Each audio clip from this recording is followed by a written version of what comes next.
Bapak Ibu, saudara-saudari yang terkasih dalam Tuhan, Shalom.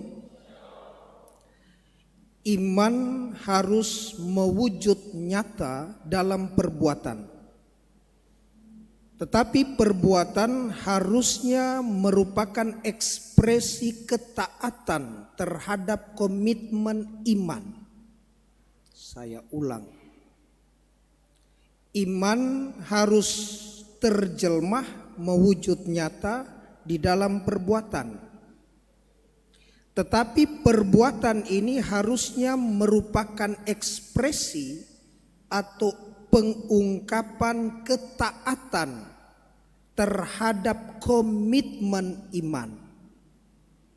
Hari ini dalam bacaan pertama, Abraham diceritakan bagaimana ia beriman. Karenanya Abraham disebut sebagai bapa semua orang beriman atau bapa semua orang percaya.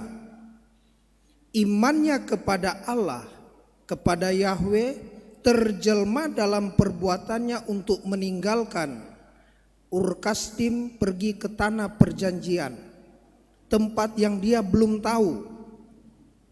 Dan karena dia sudah beriman terjelma dalam perbuatan, maka ketika dia punya anak Ishak diminta untuk disembelih, komitmen iman itu nyata dalam ketaatan.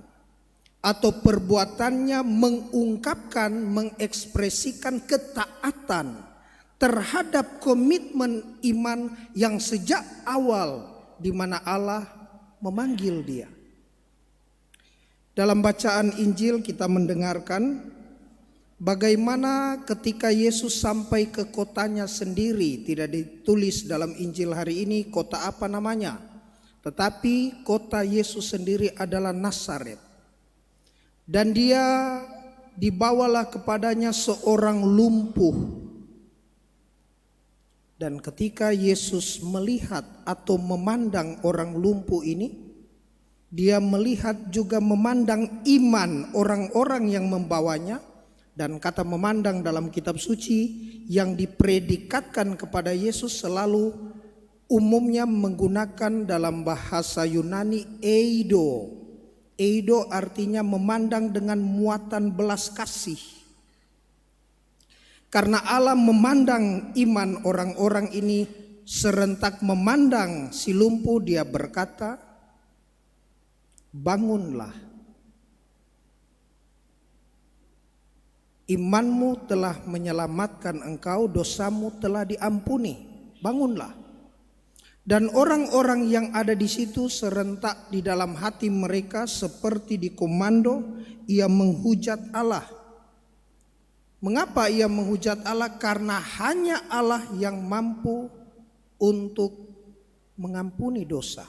Ini privilege atau hak istimewa dari Allah. Tetapi karena Yesus tahu apa yang mereka pikirkan, apa yang hidup di dalam hati mereka, lalu Yesus kemudian memberi pertanyaan yang tidak boleh dijawab. Tidak sanggup dijawab, bukan tidak boleh tapi tidak mampu dijawab. Apa itu? Yesus katakan, manakah yang lebih gampang, yang lebih mudah? Mengatakan dosamu sudah diampuni, atau mengatakan bangunlah dan berjalanlah? Bapak Ibu saudara-saudari yang terkasih dalam Tuhan, kedua pernyataan ini dua-duanya sangat mudah. Kenapa? Dua-duanya mudah. Mudah untuk ngomong. Dosamu sudah diampuni. Mudah, gampang. Bangunlah dan berjalanlah. Mudah, gampang. Tetapi juga kedua pernyataan ini sama-sama sulitnya. Sulitnya yang pertama adalah apa ukuran dan tanda bahwa dosa sudah diampuni. Apa tanda sah atau meterai dosa sudah diampuni? Hanya Allah yang tahu. Sulit yang kedua, apa kepastian bangun dan berjalan seseorang yang lumpuh? Tidak ada kepastian sebelum terkonfirmasi bukti. Hanya pembuktian mata yang akan menyaksikannya. Namun Bapak Ibu, justru kedua hal yang sulit ini tercover dalam pernyataan Yesus. Baik yang pertama,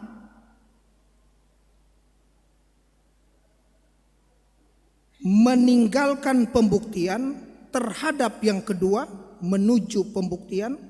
Dosamu sudah diampuni. Oh, kalau dosa diampuni, kita masih ingat latar belakang orang Yahudi, orang sakit, orang miskin, orang kusta, lumpuh, segala macam, pasti berdosa.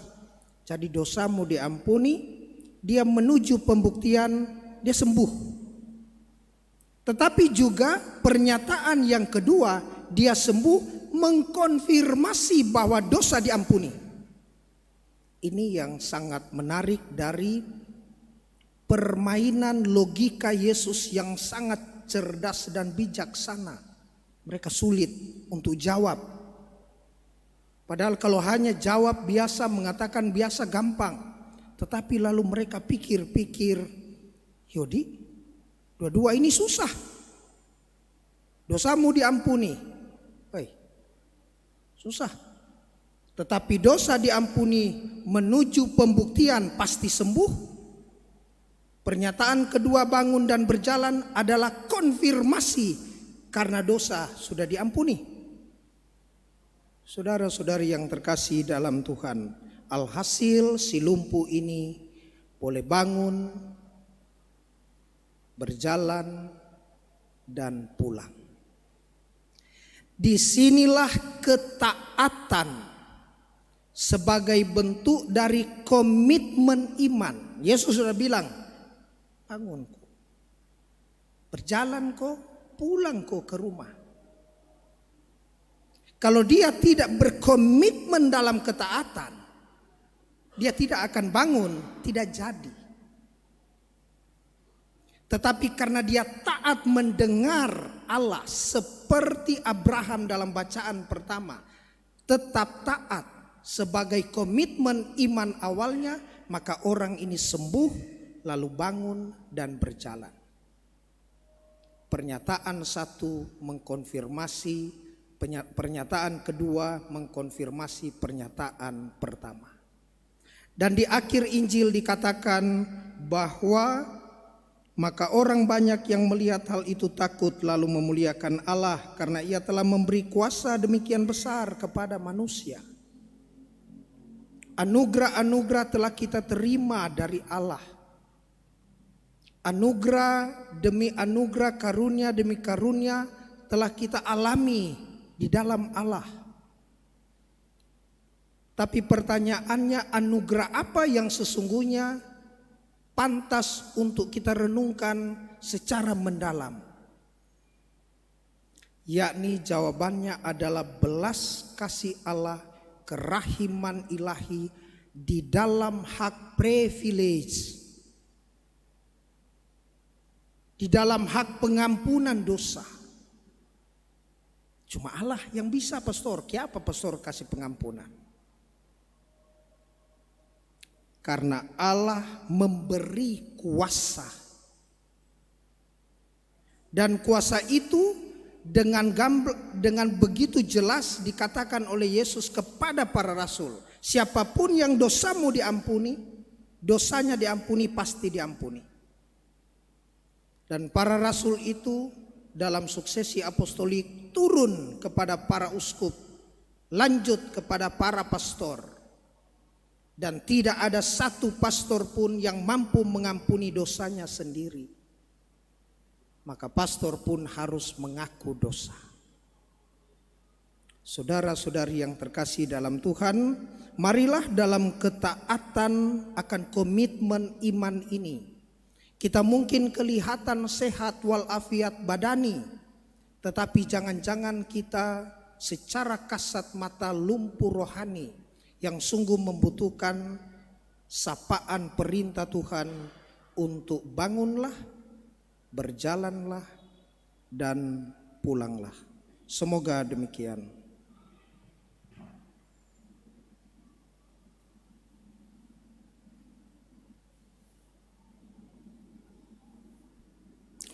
Dalam perayaan Ekaristi ini kita berdoa